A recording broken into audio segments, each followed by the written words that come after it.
On a rain-slicked New York City street, a 7-month pregnant woman stood shivering in a $1,000 gown, her world shattered by the man she loved.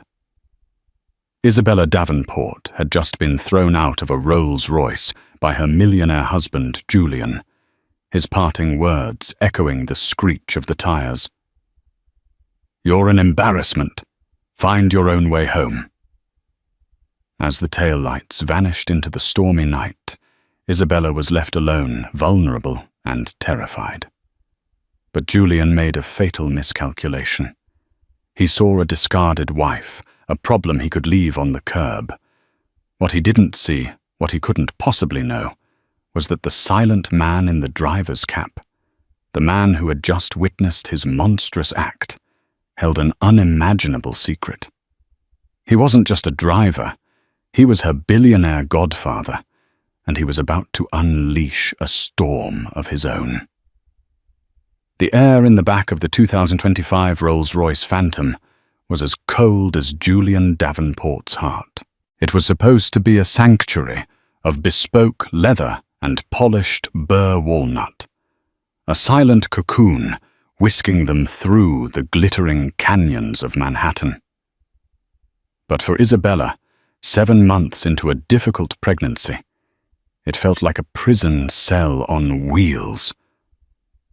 Outside, the lights of the city blurred into streaks of gold and neon through the rain-spattered windows. Inside, the silence was a heavy, suffocating blanket. Julian hadn't spoken a word to her since they'd left the Metropolitan Arts Patrons Gala, one of the premier events on the city's social calendar. He just stared straight ahead, his jaw a tight knot of muscle under his perfectly sculpted stubble.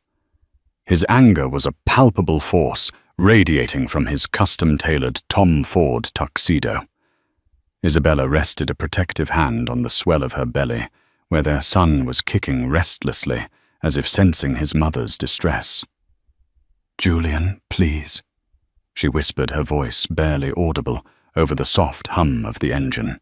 He was being inappropriate. Mr. Sterling just stepped in to help. Julian finally turned his head, his blue eyes as sharp and cold as ice chips. "Mr. Sterling? You mean Arthur Sterling? The fossil who controls half the shipping in the Western Hemisphere. That Mr. Sterling?" His voice was a low, venomous hiss. "And what did you do?" "Isabella, you, my pregnant wife, caused a scene. You allowed that lecherous old real estate developer, Marcus Thorne, to corner you, and then you let Sterling, a man I've been trying to get a meeting with for 6 months, treat me like a schoolboy who can't control his wife." Tears pricked at Isabella's eyes. "He put his hand on my stomach, Julian. He was drunk and said something vile about the baby. Arthur Mr. Sterling was a gentleman. He simply asked him to step away." "A gentleman?" Julian scoffed, a cruel smirk twisting his lips. "He made me look weak, in front of everyone. The press, my competitors, my investors. They don't see a gentleman defending a pregnant woman. They see Julian Davenport's wife being accosted, and another more powerful man stepping in. It's about optics, Isabella. Something you've never understood." Isabella shrank back against the plush leather. This was the Julian she had come to know and fear over the past 2 years. The public Julian was charming, philanthropic, a self-made real estate mogul featured in Forbes, 30 under 30 just a few years back. He had swept her off her feet with grand gestures and promises of a fairy tale life. She was an art history graduate working as a junior curator, and he was the prince who saw her potential. But the private Julian was a different man entirely.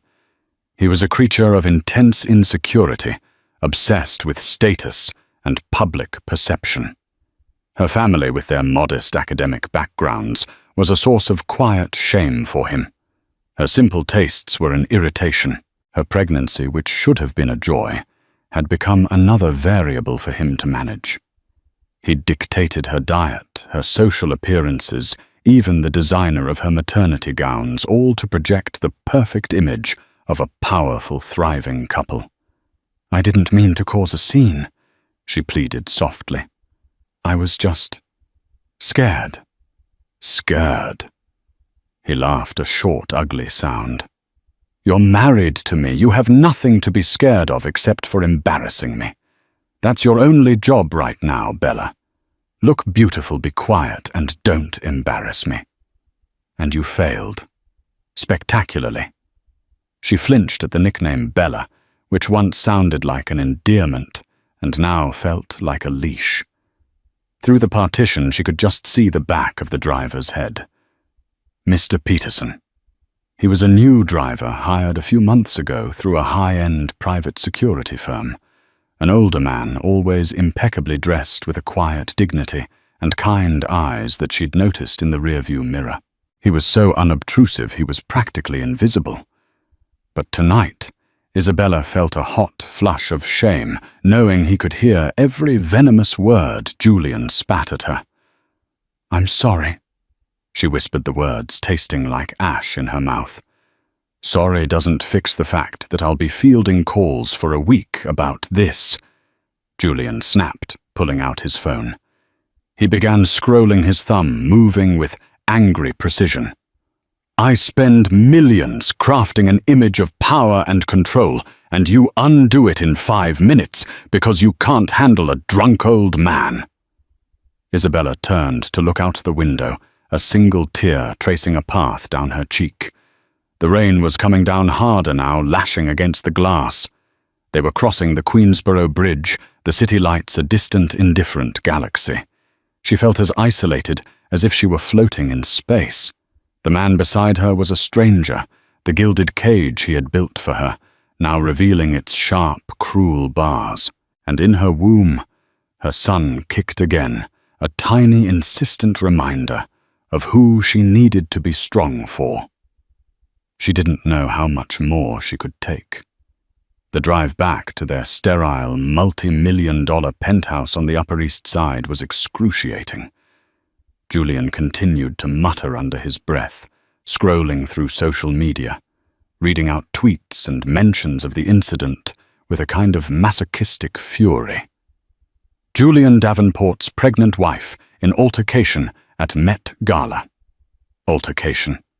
It sounds like a bar fight, he seethed, throwing his $20,000 Richard Mille watch-adorned wrist down in frustration. "This is a disaster." "It will blow over, Julian," Isabella said, trying to soothe him, though she felt anything but calm. A deep, cold dread was beginning to pool in her stomach. "Blow over." He finally pocketed his phone and turned his full, wrathful attention on her.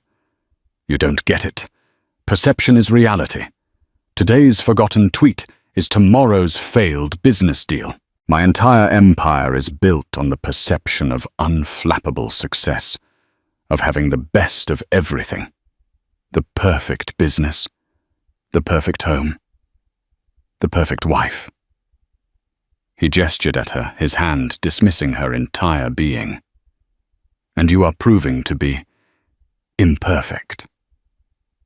The word hung in the air, sharp and painful. Imperfect.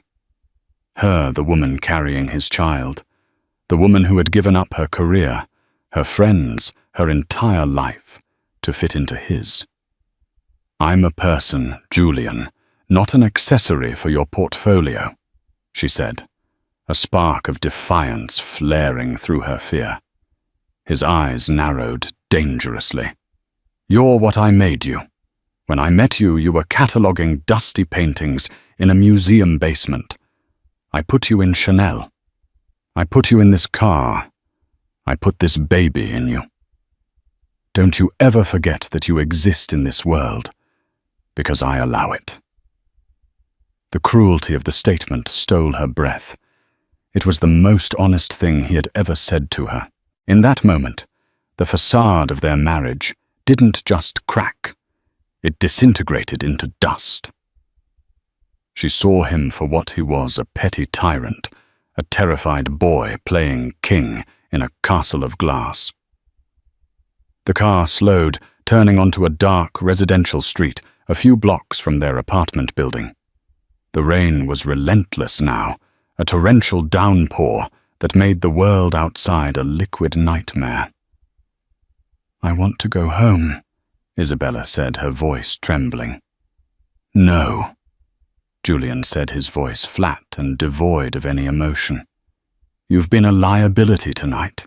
I can't have you in my home, tainting it with your failure." Isabella stared at him, uncomprehending. "What are you talking about?" He leaned forward and tapped on the glass partition. "Peterson, pull over." The driver, Mr. Peterson, smoothly guided the Rolls-Royce to the curb, the engine purring almost silently. "Julian, what are you doing?" Isabella asked, panic finally seizing her. "This isn't our building." He turned to her, his face a mask of utter contempt. "I said you failed. And in my world, failure has consequences. You wanted to be independent. You wanted to stand up to Marcus Thorne on your own. Fine. Be independent." He reached across her and pushed the button unlocking the doors. A cold, wet gust of wind swirled into the car. "Get out." For a moment, Isabella couldn't process the words. It had to be a joke. A cruel, twisted test. "Julian, stop it. I'm 7 months pregnant. It's pouring." "Get out of my car." He enunciated each word with chilling precision. "You're an embarrassment. Find your own way home. Maybe you can call your new friend Arthur Sterling for a ride." He unbuckled his seatbelt, leaned over, and physically pushed open her door. The rain immediately began soaking the hem of her silk gown. The sounds of the city, a distant siren. The hiss of tires on wet asphalt rushed in. "Julian, no, please!" she cried, grabbing his arm. He ripped his arm away, as if her touch had burned him. "Don't touch me!" His face was contorted with a rage that terrified her. He shoved her not hard, but with enough force to make her lose her balance in the small space. "Out!" Sobbing, Isabella scrambled out of the car, her delicate heels sinking slightly into the soft asphalt of the street. The cold rain was an immediate shock, plastering her hair to her face and soaking through the thin fabric of her gown in seconds. She stood there trembling, one hand on her belly, as Julian leaned across the seat and pulled the door shut with a solid final thud. She watched in disbelief as the car didn't move. She could see Julian's silhouette through the tinted window, gesturing angrily. Then the driver's side door opened. Mr. Peterson, the quiet, dignified driver, stepped out into the deluge. He didn't even grab an umbrella. He walked around the front of the massive car, his face grim, and opened the rear door on Julian's side. Isabella could hear Julian's muffled shouting. "What the hell are you doing? I give the orders. Get back in the car and drive." Mr. Peterson said something. Isabella couldn't hear his voice, low but firm. Then, to her utter astonishment, Julian, the powerful, untouchable Julian Davenport, got out of the car. He sputtered, pointing a finger at the driver, but Mr. Peterson simply stood there, an immovable object in the storm. After another brief heated exchange, Julian threw his hands up in disgust, turned his back on his own car, and stalked off down the street, disappearing into the rainy darkness like a phantom. Isabella was left standing, shivering and confused, as the driver, Mr. Peterson, walked calmly over to her. He took off his own suit jacket, and without a word draped it over her trembling shoulders. The warmth of the wool was a small comfort in the biting cold. "Come on, my dear," he said, his voice surprisingly gentle, yet filled with an authority that dwarfed Julian's blustering rage. "Let's get you out of the rain." He gently guided her not to the back seat, but to the front passenger door, opening it for her. As she slid onto the warm leather, her mind reeled. Why had the driver kicked her husband out of his own car? Who was this man? He got back into the driver's seat, the engine still purring. He turned up the heat, and warm air began to flow through the vents, chasing away some of the chill. He looked at her, his kind eyes filled with a deep, sorrowful anger that seemed to be directed not at her, but at the world for what had just happened. "Where are we going?" she asked, her voice a broken whisper. He placed a comforting hand on the dashboard. "We're going somewhere safe. Somewhere he can never touch you again." He paused, his gaze meeting hers, and in that look, years of unspoken history seemed to pass between them. "It's all right, Isabella. You're with me now. You're with Arthur." The name hung in the air, suspended between the soft tick of the dashboard clock and the rhythmic swish of the windshield wipers. Arthur. The name of the powerful billionaire at the gala. The name Julian had spat out like a curse. It couldn't be. Isabella stared at the man beside her. Mr. Peterson. No, Arthur was older, perhaps in his late 60s. He had a full head of silver hair, neatly combed, and a face that seemed etched with quiet wisdom and formidable resolve. His driver's uniform, now damp from the rain, looked strangely out of place on him.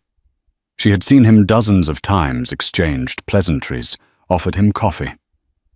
He had been a silent fixture in her life, as unassuming as the polished chrome on the door handles. "Arthur. Sterling." She breathed the question laced with disbelief. He gave a sad, gentle smile. "I'm afraid so. I apologize for the deception, Isabella. I never intended for you to find out this way." The Rolls-Royce moved silently through the deserted streets, not towards her penthouse, but downtown, towards the old, established neighborhoods of Gramercy Park. The confusion in Isabella's mind was a swirling vortex of fear, relief, and 1,000 unanswered questions. "But you're a driver," she stammered, clutching his jacket tighter around her. "You work for a security firm." "I own the security firm," he corrected her gently. "Among other things, when you married Davenport, I had my concerns. He has a certain reputation in the financial world. Not a good one. I wanted to keep an eye on you to make sure you were safe without interfering. I wanted to give your marriage a chance to be real." He sighed, a sound heavy with regret. "I arranged to be placed as your personal driver. It was the easiest way to be close by if you ever needed me." Isabella's mind flashed back. The moments of small kindness. The bottle of water appearing in the seat-back pocket on a hot day.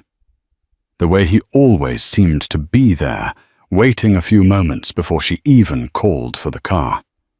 The time she'd felt faint while shopping, and he had calmly escorted her to a chair and returned with orange juice, speaking soothingly to her until she felt better.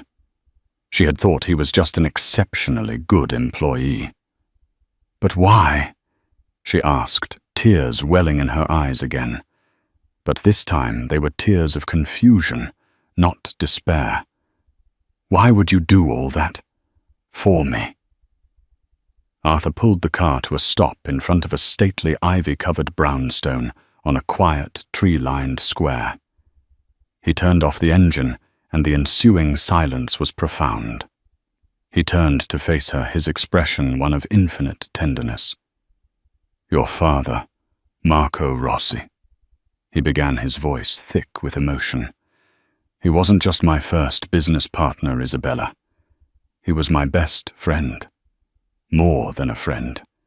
He was the brother I never had." Isabella's heart stopped. Her father. He had died in a tragic car accident when she was 12. He was a brilliant, passionate art historian and appraiser who had, according to her mother, made one very smart investment early in his life that had kept their family comfortable but not wealthy. My father. He knew you. Knew me. Arthur let out a soft chuckle. We started our first company together in a garage in Queens. It was a logistics company moving fine art for museums and private collectors. Marco had the expertise, the contacts in the art world. I had a head for business and a bit of family money to get us started. That little company became Sterling Rossi Global Logistics. Today it's just called Sterling Global. The pieces began to click into place, forming a picture so vast and unbelievable it made Isabella dizzy. Sterling Global was a behemoth, a multi-billion-dollar corporation with interests in shipping, aviation, security, and technology. And her father, her quiet academic father, had been a co-founder. When your father passed away, Arthur continued, his eyes glistening. It was the worst day of my life. I was at his side at the hospital. His last words to me. He made me promise. He made me promise I would always look out for you and your mother. That I would be your godfather, your guardian angel, and make sure you never wanted for anything and were always protected. He looked away towards the rain-streaked windshield. Your mother, God rest her soul, was a proud woman. After Marco's death, she didn't want charity. She accepted the trust fund I set up from your father's share of the company. But she wanted you to have a normal life away from the world of extreme wealth. I honored that. I watched you from a distance through reports from my staff, through contributions to your schools. I made sure the path was always clear for you, but I never interfered. I wanted you to be your own person, Marco's daughter, brilliant and kind. Until I married Julian. Isabella finished for him, the realization dawning on her. Until you married Julian, he confirmed, his voice hardening. A man who preys on people's good nature, who builds his fortune on leveraged debt and empty promises. I ran a full background check. I knew he was dangerous, but I had hoped your love would change him. I hoped I was wrong.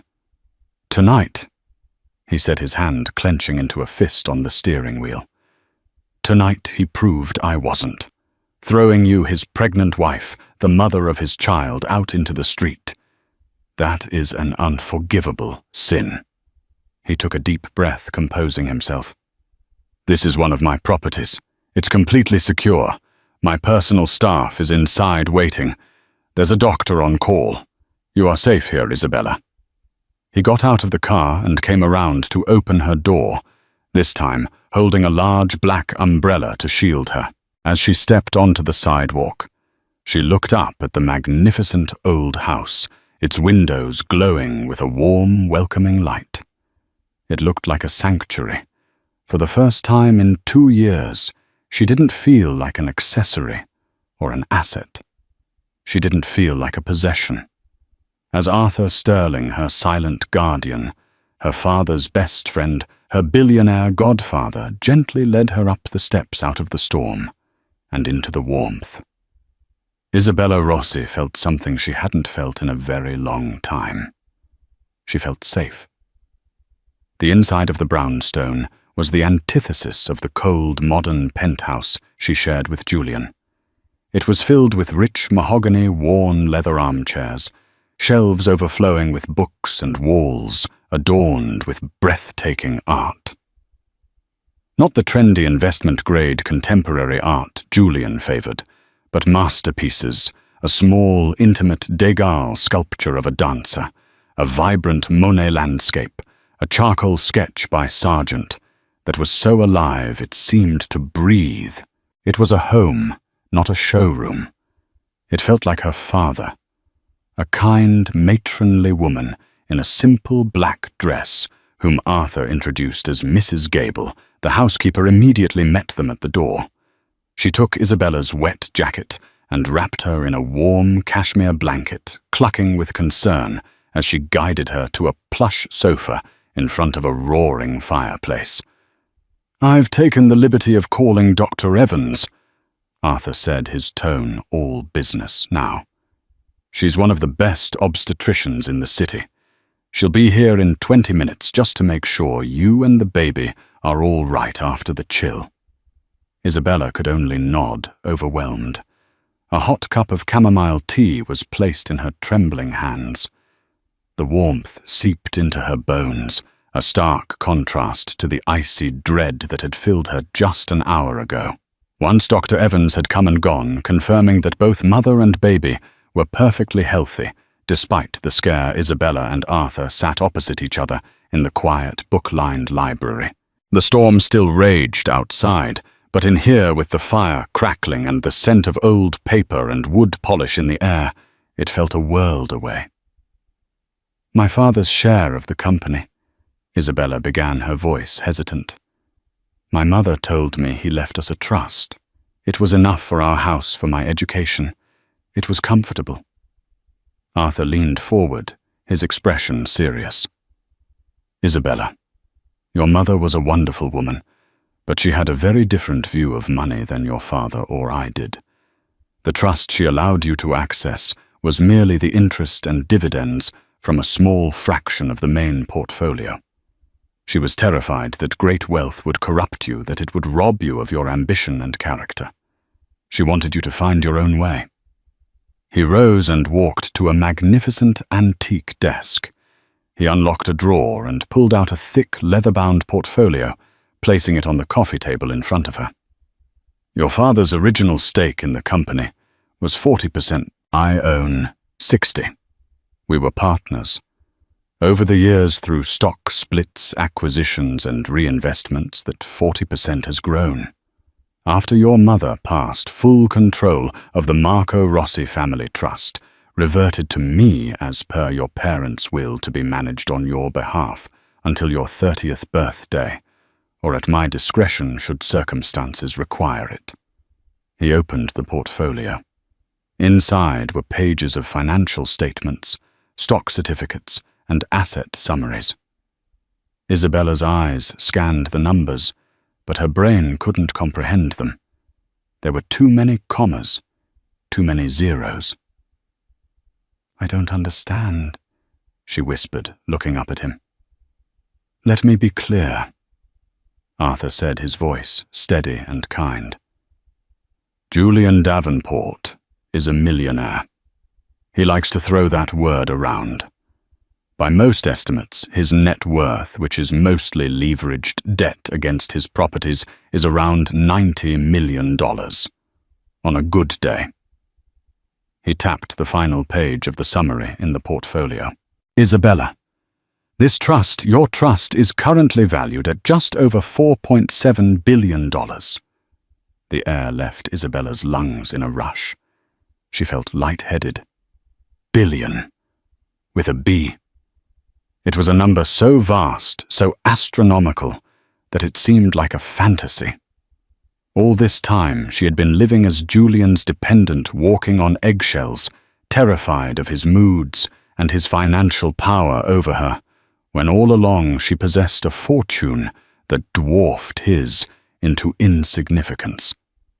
"My entire life," she trailed off, her mind reeling. "Your entire life, you have been who you are because of your character, not your bank account. And that is exactly what your parents would have wanted," Arthur said firmly. "They would be so incredibly proud of the woman you've become. But they would be horrified by what that monster did to you tonight. The circumstances require it clause in the will has been met. As of this moment, you have full access to and control over your assets." He closed the portfolio.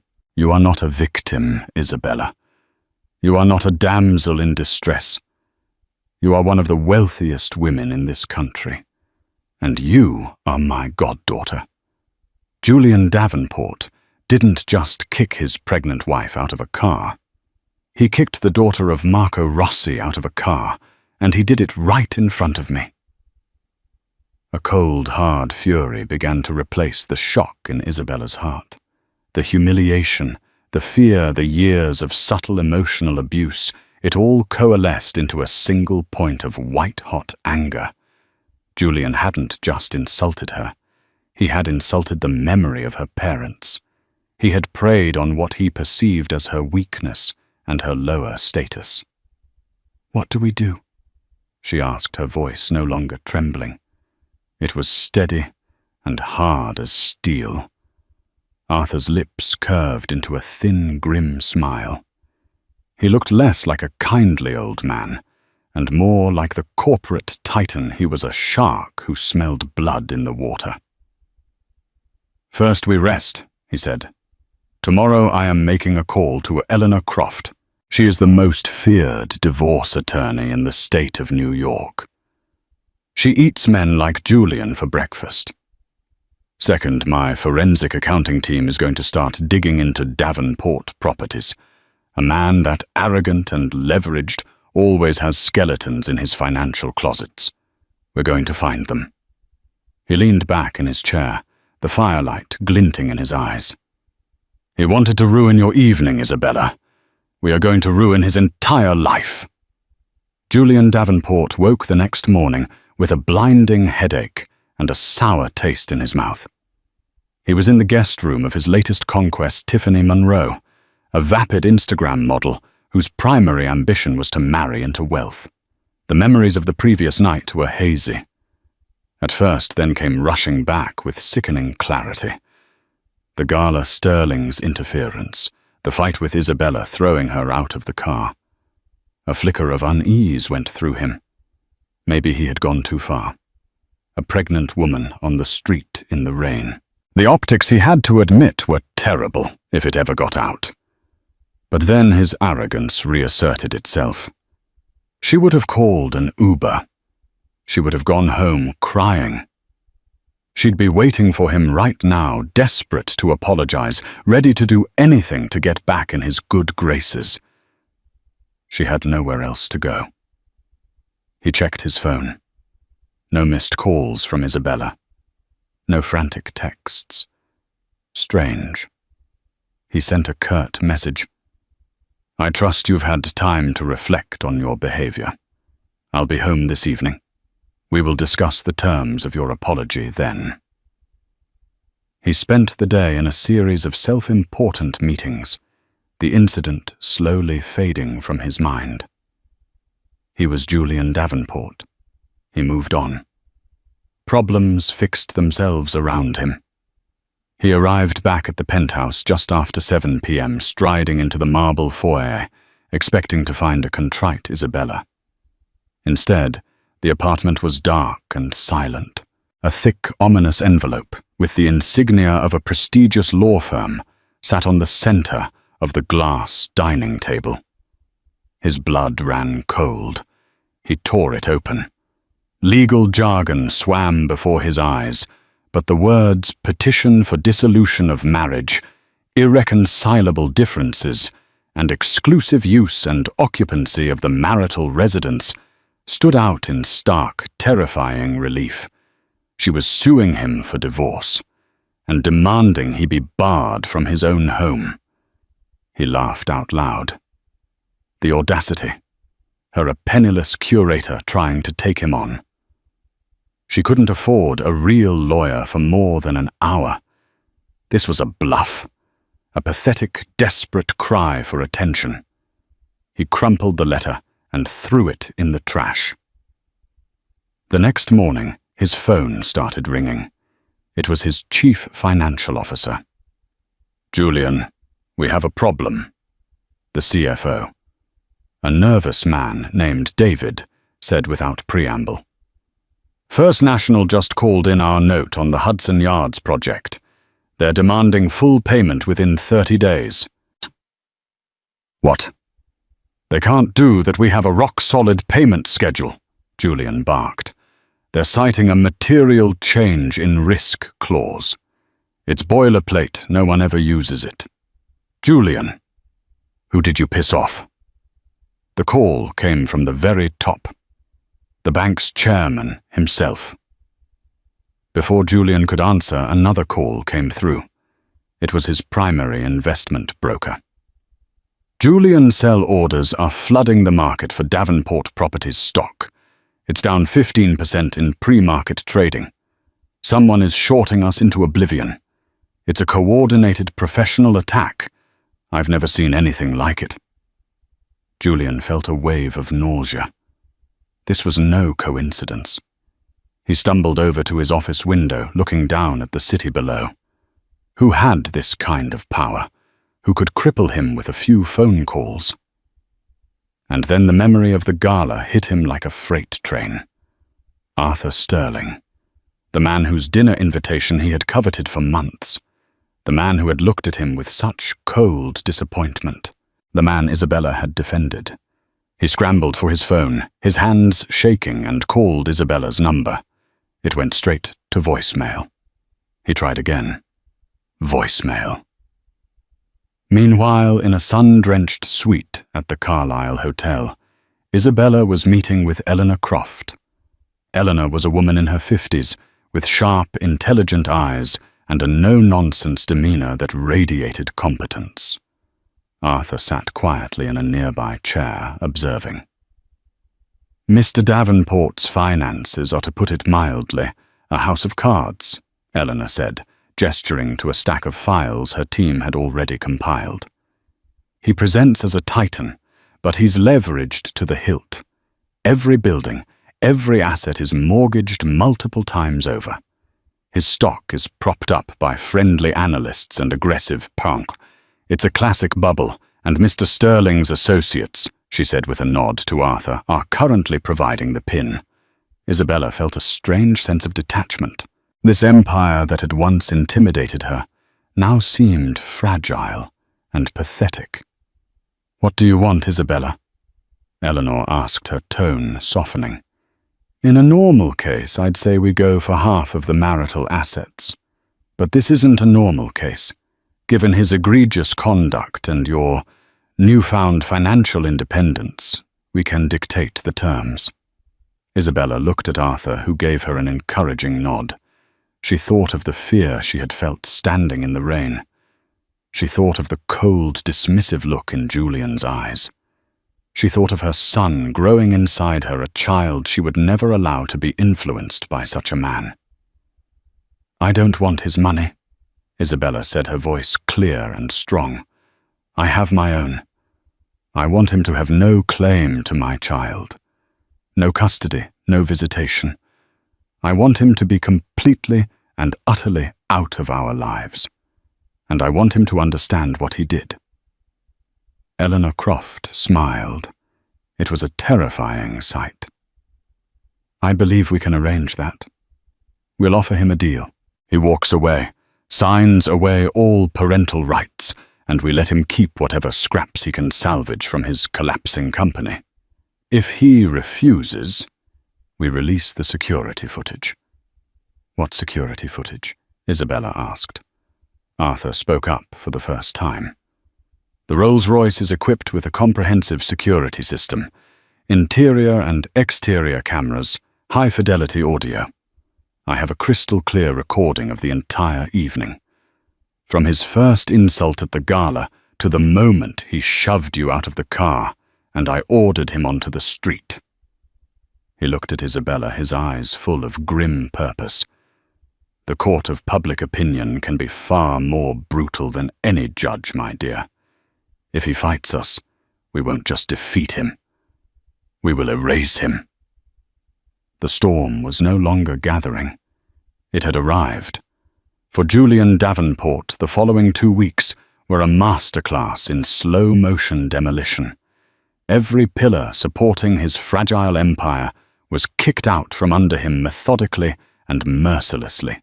The short-selling attack on his company's stock was relentless. What started as a 15% drop became 30%, then 50%.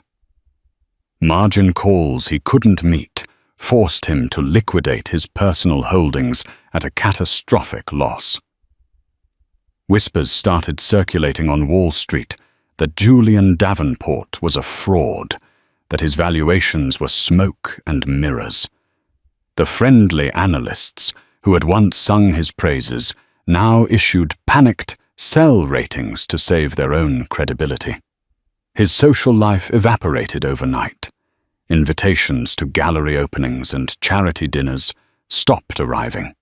Friends who had once slapped him on the back and laughed at his jokes now crossed the street to avoid him. He saw a picture in the New York Post of Tiffany Monroe on the arm of a grizzled hedge fund manager laughing on a yacht in St. Bart's. The caption read, "Trading up." He was a pariah. The final blow came during a desperate emergency meeting with his board of directors. He tried to project confidence to spin a story about a hostile market and a temporary downturn.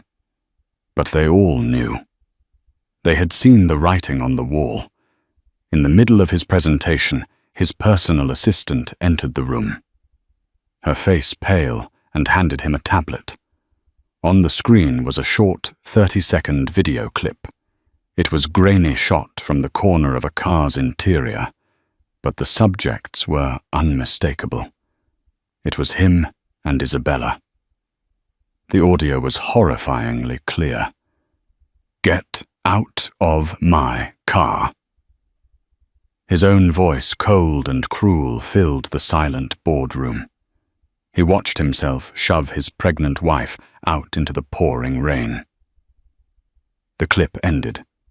His phone buzzed. It was a text from an unknown number. "This is the discovery portion of the proceedings. The full 45-minute version is quite compelling. Your move, EC."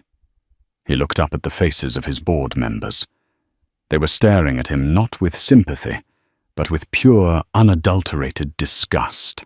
His chairman, a man who had mentored him, slowly stood up, took off his glasses, and placed them on the table. "Julian," he said, his voice heavy with finality. "You're finished." That afternoon, Julian sat in the stark minimalist office of Eleanor Croft. He was a changed man. The arrogance was gone, replaced by a hollow-eyed desperation.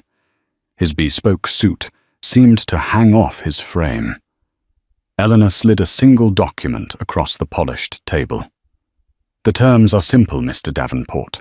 You will relinquish any and all claims to Ms. Ross's assets, both now and in the future. You will sign away permanently and irrevocably all parental rights to the child. You will agree to a strict non-contact and non-disparagement order.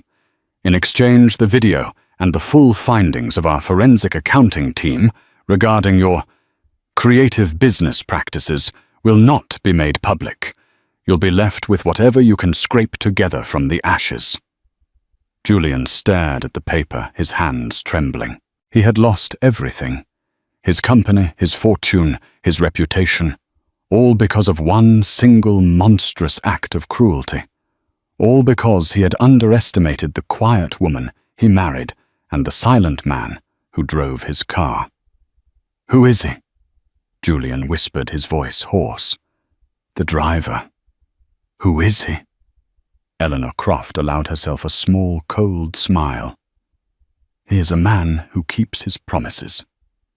With a shaking hand, Julian Davenport picked up the pen. He signed away his wife. He signed away his son. He signed away his life as he knew it. As he finished his signature, he finally broke, burying his face in his hands and letting out a dry, racking sob of a man who had nothing left. Across town, Isabella stood in an empty, sunlit room. It was the top floor of a building in the meat-packing district, with huge industrial windows overlooking the Hudson River. The space was vast and empty, a blank canvas. Arthur stood beside her, a blueprint unfurled in his hands. "The Rossi Gallery," he said, his voice filled with pride. "A space dedicated to discovering and promoting new artists. A legacy for your father. A future for you and your son." Isabella placed a hand on her stomach. The baby was kicking gently, peacefully. She looked out at the river at the endless expanse of water and sky. The pain of Julian's betrayal was still there, a dull ache in her heart, but it was being overshadowed by a new, powerful feeling hope. She wasn't just a survivor. She was a creator, a builder. She was her father's daughter. And she was finally free. 2 months after the final papers were signed, in a quiet private room at Lenox Hill Hospital, with a panoramic view of the city she was reclaiming as her own, Isabella Rossi held her son for the first time. The world, which had for so long been a chaotic whirlwind of fear and uncertainty, narrowed to a single perfect point, the tiny wrinkled face nestled in the crook of her arm. He was beautiful, he was healthy, and he was hers. As his small hand instinctively curled around her finger, a wave of love so fierce and primal washed over her that it felt like it was rearranging her soul, healing the fractured pieces of her heart and cementing them back together, stronger than before. Arthur stood near the window, giving her space. He had been there for the entire ordeal, a silent, unshakable pillar of support in the waiting room, his usual corporate authority replaced by the anxious pacing of a soon-to-be grandfather. When the nurse had finally called his name, the relief on his face was a sight Isabella would never forget. "Have you decided on a name?" he asked softly, his voice thick with emotion. Isabella looked down at her son, whose dark tufts of hair were so like her own, and a sense of profound clarity washed over her. The name Davenport would never touch her child. It was a brand associated with cruelty, fragility, and failure. Her son deserved a name built on a foundation of love, strength, and integrity. "His name is Michael Rossi Sterling," she announced, her voice clear and firm. "Michael, because he will be strong and kind. Rossi, for the grandfather who would have adored him, the brilliant man whose legacy of passion we will carry on, and Sterling." She looked up at Arthur, her eyes glistening with unshed tears. "For the man who kept his promise, the guardian who saved us both." Arthur Sterling, the billionaire titan who could make markets tremble with a single phone call, simply nodded, unable to speak, as he wiped a tear from his eye. In that moment, he was not a captain of industry. He was simply a godfather welcoming the next generation of a family he had sworn to protect. The following months settled into a rhythm of breathtaking, beautiful normalcy. The sterile art gallery-like penthouse with its oppressive silence was a distant nightmare. Life in the Gramercy Park brownstone was warm, alive, and filled with the gentle sounds of a new baby. Mornings were not dictated by the dread of Julian's moods, but by the soft coos of Michael from his bassinet, the smell of Mrs. Gable's coffee brewing, and the way the morning light filtered through the old library windows, illuminating dust motes dancing in the air like tiny golden sprites. Isabella would read art history texts aloud to her son, his wide, curious eyes following her as she spoke of Caravaggio's light and Bernini's marble. It was a life steeped in the genuine passions her father had instilled in her, a world away from the hollow pursuit of status that had defined her marriage. The final vestiges of her old life were shed with quiet finality. The divorce was unceremonious, a legal footnote to a story whose ending had already been written. As for Julian Davenport, his fall was as swift as it was complete. Isabella saw a small article buried deep in the business section one day.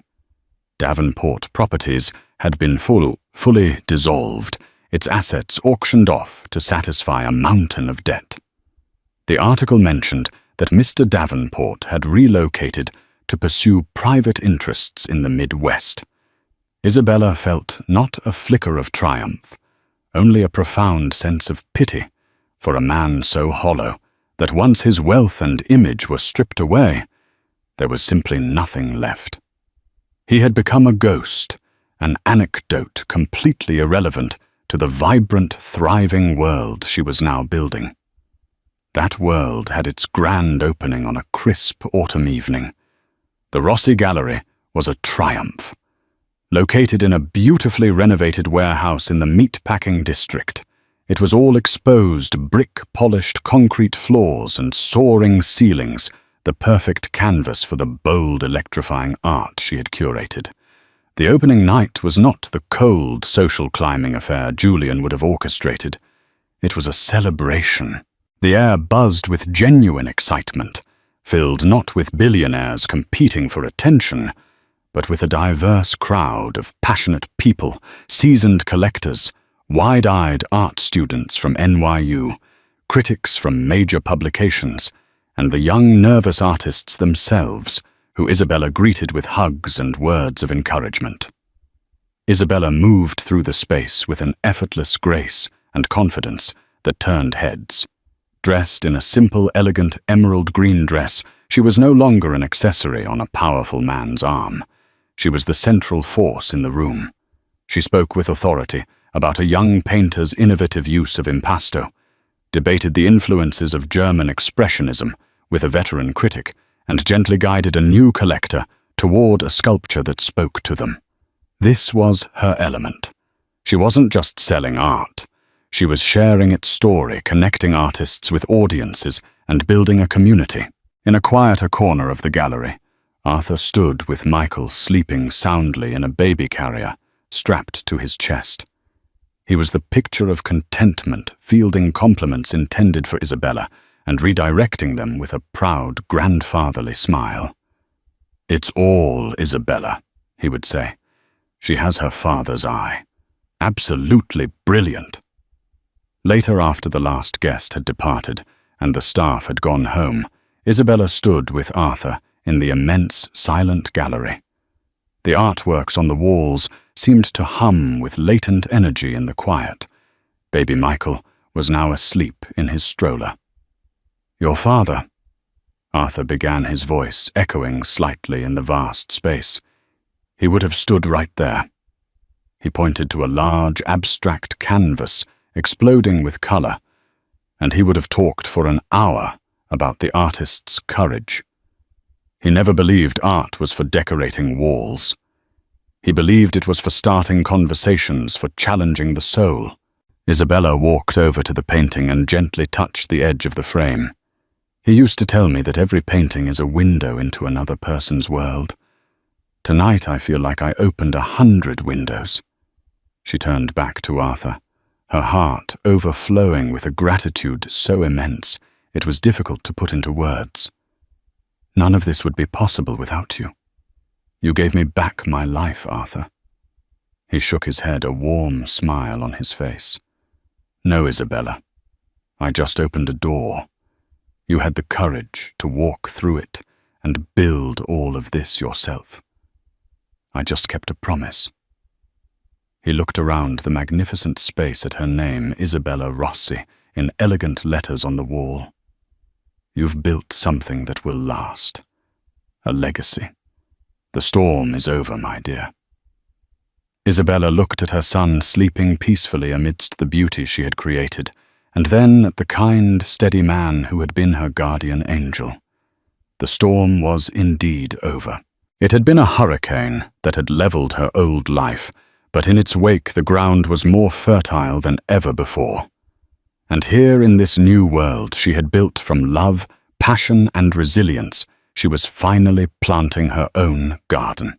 She was finally truly home. Isabella's story is a powerful reminder that our true worth is never defined by the people who try to diminish us. It's a story of hidden strengths, of silent guardians, and the incredible resilience of the human spirit. She was cast out, left alone in a storm. But she found that the storm was not meant to break her, but to clear a path for her true destiny. Her journey from a gilded cage of fear to a gallery filled with light and passion, proves that the most powerful assets we have are not money or status, but courage, integrity, and the love of those who truly see us. If Bella's journey from heartbreak to triumph inspired you, please let us know in the comments below. What part of her story resonated with you the most? Your engagement helps us bring more stories like this to light. Don't forget to like this video if you believe in second chances and share it with someone who might need a reminder of their own strength. And of course, subscribe to our channel and hit the notification bell so you never miss a story of justice, resilience, and incredible transformation. Thank you for listening.